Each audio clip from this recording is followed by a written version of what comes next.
Being kind is not the problem.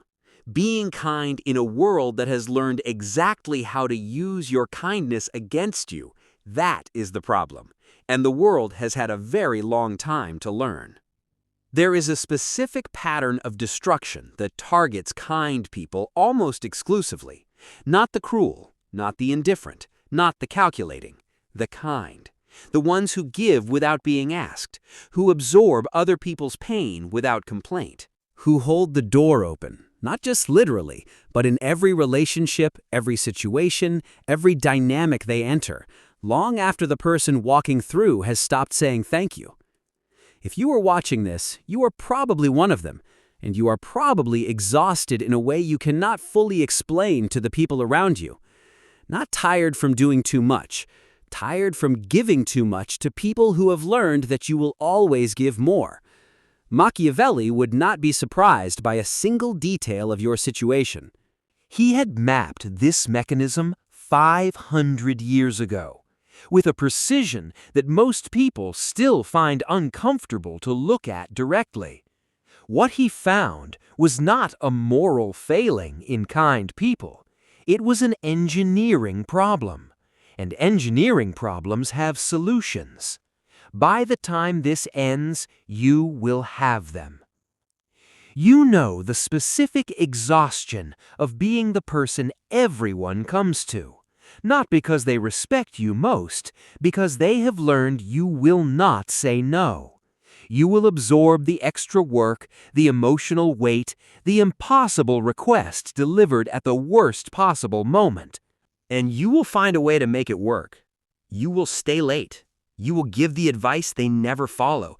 You will be there at 2 in the morning for the crisis that would not have happened if they had listened to you 6 months ago when you told them it was coming. And you will do all of this, not because you are weak, because you genuinely care. Because the discomfort of watching someone struggle is, for you, more painful than the cost of helping them. Your empathy is real. Your generosity is real. Your capacity to absorb other people's difficulty without complaint is real. And it is being systematically harvested. Not by monsters. Not by people who sit in dark rooms planning how to extract maximum value from your goodwill. By ordinary people operating ordinary human psychology, the psychology that Machiavelli observed and documented with a coldness that most of his readers still find disturbing. He wrote that men will take whatever you allow them to take, not because they are evil, because that is what human beings do when the taking is available and the cost is zero. You have made the taking available. You have made the cost zero. And then you have been surprised over and over by how much has been taken. That is not a character flaw. It is a calibration error. And calibration errors can be corrected. To understand why kind people are being destroyed, you must first understand the precise mechanism through which their kindness is converted into a liability. Machiavelli identified what he called the economy of obligation. Every human relationship runs on an invisible ledger. Favors given, favors received. Energy invested, energy returned. Vulnerability offered, vulnerability reciprocated. Most people in most relationships maintain a rough unconscious balance in this ledger. Not perfectly, but roughly. The kind person breaks this economy in a specific way. They give without tracking. They invest without expectation of return. They absorb without complaint. And because they do not track, do not expect, do not complain, the other person's ledger never updates. From the perspective of the person receiving the kindness, no debt has accumulated, because the kind person has never indicated that a debt exists. This is the first mechanism of destruction. The kind person's generosity is interpreted not as generosity, but as abundance. They are not seen as someone giving something precious and finite. They are seen as someone who simply has more than they need and does not mind sharing. And people do not feel obligated to conserve or reciprocate what they perceive as abundant. The second mechanism is more dangerous. Machiavelli observed that consistent kindness over time trains the people around it to expect it, not as a gift, as a baseline. The first time you stay late to help, it is appreciated. The 10th time, it is assumed.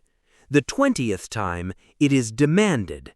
And if you fail to provide it on the 21st, suddenly you are the one who has done something wrong. You have not changed.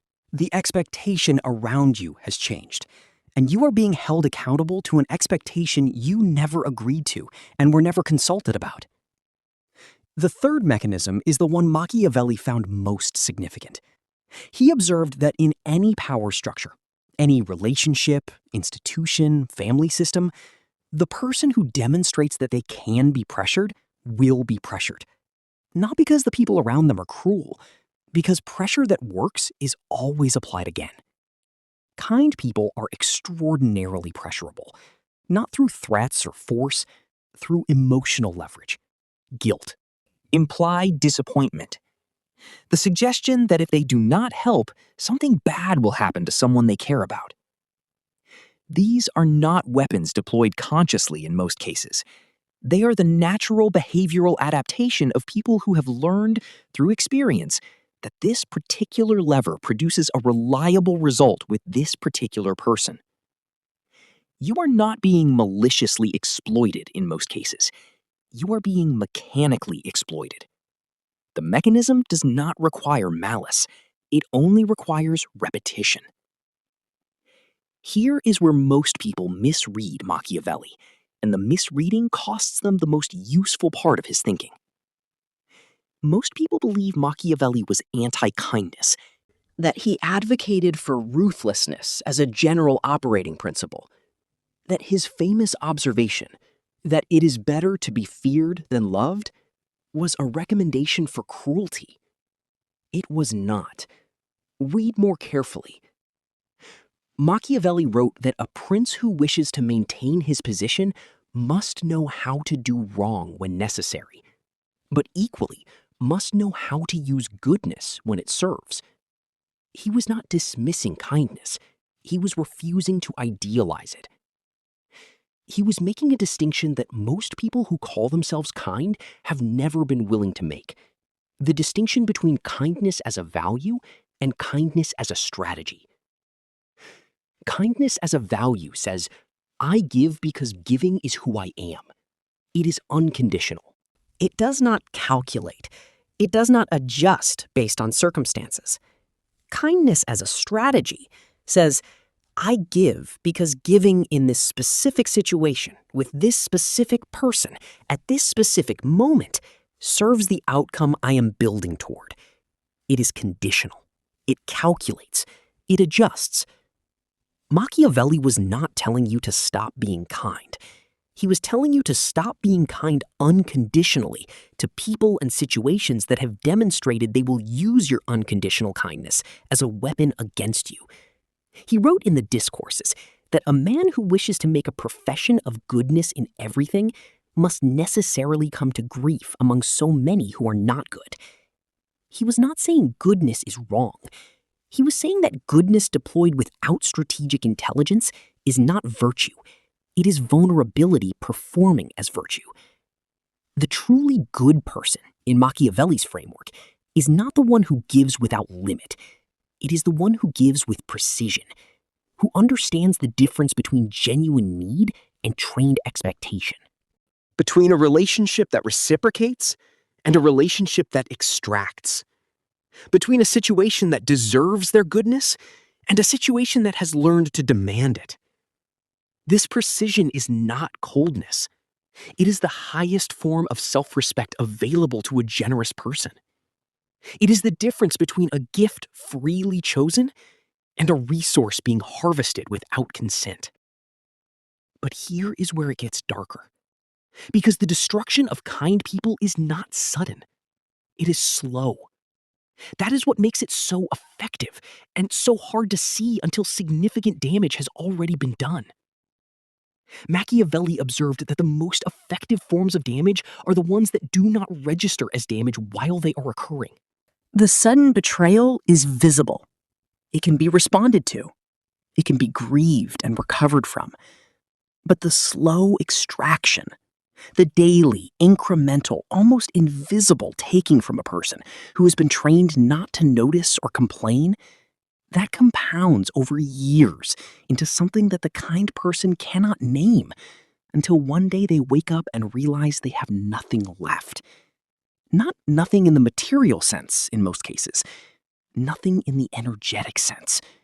They have given so much, absorbed, adjusted themselves so many tens to the needs and comfort of the people around them that the version of themselves they started with has been replaced by a version that exists primarily in service to others. Psychologists call this chronic self-erasure. Machiavelli would call it the voluntary surrender of your own force, your effective power to act on the world rather than simply respond to it. And here is the cruelest part. The people who have been doing the extracting are, in most cases, completely unaware that anything has been taken, because the kind person gave willingly, because they never complained, because they absorbed without visible cost. The extractor looks back at the relationship and sees a generous person who gave freely. They do not see the cost, because the cost was hidden. It was hidden by the very qualities that made the kind person easy to extract from in the first place. There is one more layer. Machiavelli identified what he called the ingratitude of men as one of the most reliable forces in human affairs. He wrote that men forget more quickly the death of their father than the loss of their patrimony. He meant that human beings are structurally oriented toward what they stand to lose, not what they have been given. Gratitude for what has been provided fades quickly. Resentment for what is withheld arrives immediately and stays permanently. The kind person who gives consistently and then finally sets a limit, who finally says no, who finally stops absorbing, who finally enforces a boundary, will frequently discover that the years of giving have generated almost no reservoir of goodwill. The single no erases it all.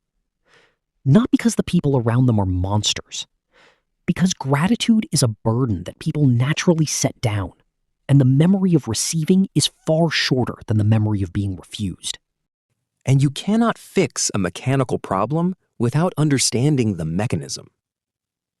Lorenzo de Medici, Il Magnifico, was by any measure one of the most generous men of his era. He funded artists, poets, philosophers. He maintained the peace of Florence through extraordinary political skill and genuine care for the city's well-being. He gave, constantly and genuinely, to the cultural and intellectual life of Renaissance Italy. Machiavelli watched what happened to that generosity with careful attention. Lorenzo's generosity, deployed without strategic discrimination, created a court of dependents who expected his support as a baseline. When the support was provided, it produced not gratitude, but appetite. When it was withheld or insufficient, it produced resentment. The artists and intellectuals he supported did not become his loyal allies in any reliable sense. They became accustomed to his provision. And accustomed provision, as Machiavelli observed, breeds entitlement, not loyalty. More significantly, Lorenzo's reputation for generosity attracted exactly the kind of political actors who specialize in identifying and exploiting generous people. The Pazzi family, who orchestrated the 1478 assassination attempt that killed Lorenzo's brother Giuliano and nearly killed Lorenzo himself, had spent years operating within the sphere of Medici generosity. They had accepted Medici hospitality, they had benefited from Medici connections, and they had used the access that generosity provided to plan the most audacious political assassination in Florence's history. Lorenzo survived, but Giuliano did not. And the lesson Machiavelli drew was precise. Generosity without discrimination is not virtue. It is an open door, and open doors do not distinguish between guests and predators. What saved Lorenzo in the aftermath was not more generosity. It was the cold, strategic deployment of exactly the force he had previously been too generous to use. He identified the actors involved in the conspiracy with surgical precision. He responded not with indiscriminate punishment, but with targeted, measured, strategically calibrated force. He closed the open door without closing the city. Machiavelli studied this transition closely. The Lorenzo who survived the Pazzi conspiracy was not less good than the Lorenzo before it. He was more precise. His goodness had been refined by the understanding that generosity without intelligence is not a gift. It is a vulnerability. Machiavelli's own life is the second case study, and it is more personal than most readers recognize. For 14 years, Machiavelli served the Florentine Republic with what can only be described as devoted generosity. He gave the institution everything: his intelligence, his energy, his time, his loyalty. He negotiated on its behalf with kings and condottieri. He reorganized its militia. He traveled constantly, worked without adequate compensation, and subordinated his personal ambitions entirely to the requirements of the state he served. He did this not cynically, not strategically. He did it because he genuinely believed in the institution, because he cared about Florence in the deep, unguarded way that kind people care about the things they serve. When the Medici returned to power in 1512, the institution he had devoted 14 years to gave him nothing in return. It could not. It had collapsed, and the new power structure had no use for a man. The 14 years of devoted service generated exactly zero protection when the structure that had received that service ceased to exist. Machiavelli spent years in exile processing what had happened, and the conclusion he reached, encoded across a prince, the discourses, and his private letters, was not bitterness about human nature. It was a cold, precise understanding of what he had done wrong. He had given unconditionally to a structure that was conditional by nature. He had been loyal to an institution rather than to a strategic position. He had served without building the kind of personal power base, the independent alliances, the portable influence, the cultivated obligations that would have survived the collapse of the structure he served. His kindness, his genuine, devoted, unconditional service had not been rewarded. Not because the world is cruel, because unconditional giving in a conditional world does not accumulate capital. It accumulates dependency in others and vulnerability in yourself. This is the lesson he encoded in everything he wrote afterward. Not stop giving. Give with intelligence. Give in ways that build something that belongs to you, not just to the structure you are serving. Now bring this to your own life with the same cold precision. Look at the relationships, the institutions, the dynamics where you have been giving unconditionally. Map them honestly, not emotionally, mechanically.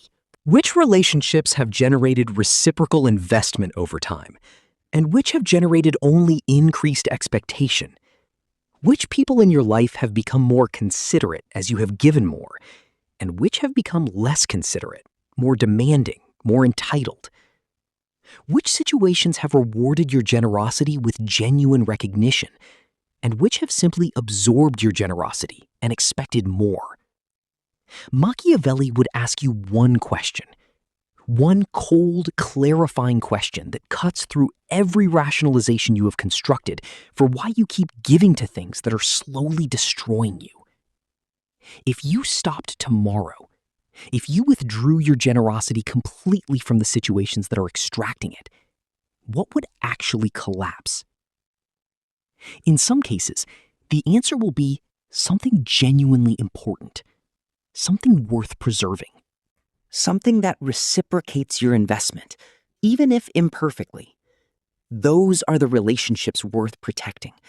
Those are the situations worth your continued generosity. But in other cases, and you already know which ones they are, you have known for some time, the answer will be their comfort, their convenience, their ability to continue operating without having to invest their own energy in the things they have been taking from yours. That is not a relationship worth protecting.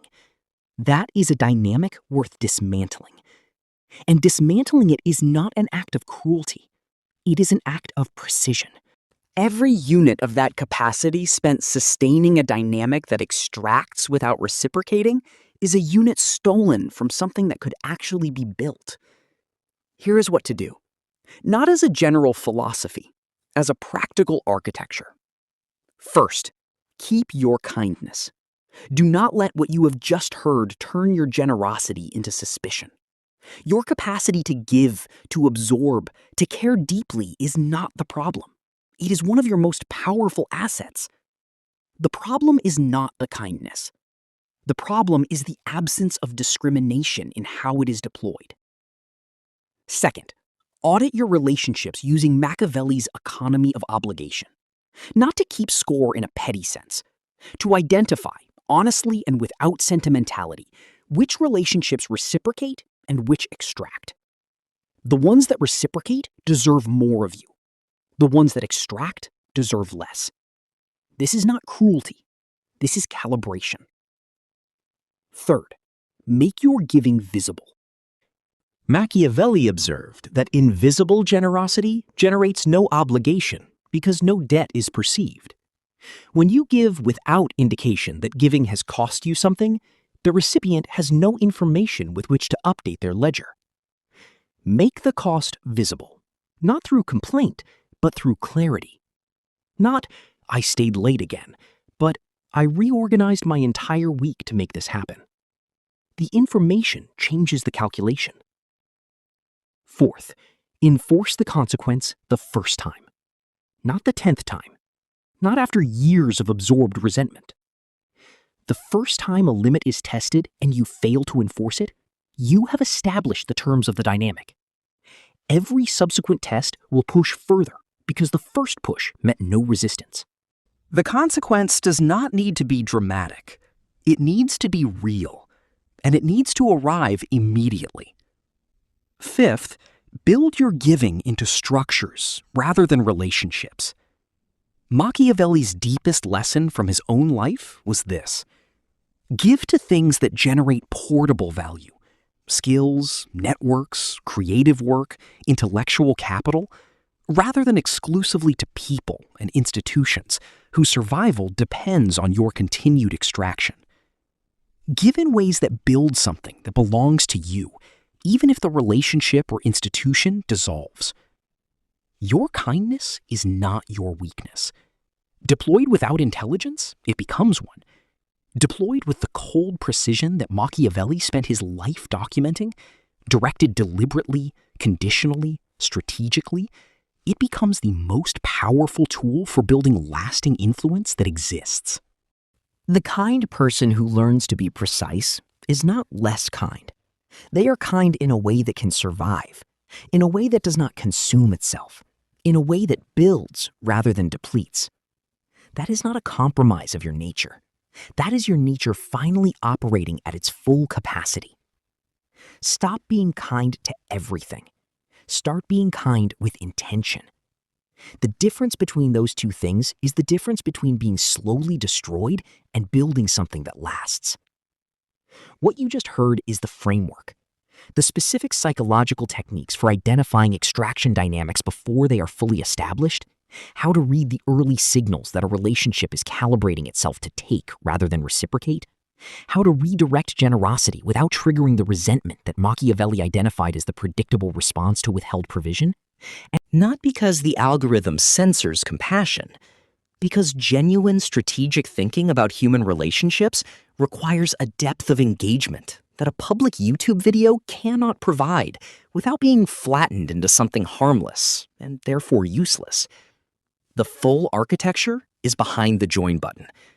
The people who find it will be the ones who understood that being good is not enough. Being good with intelligence, that is what survives.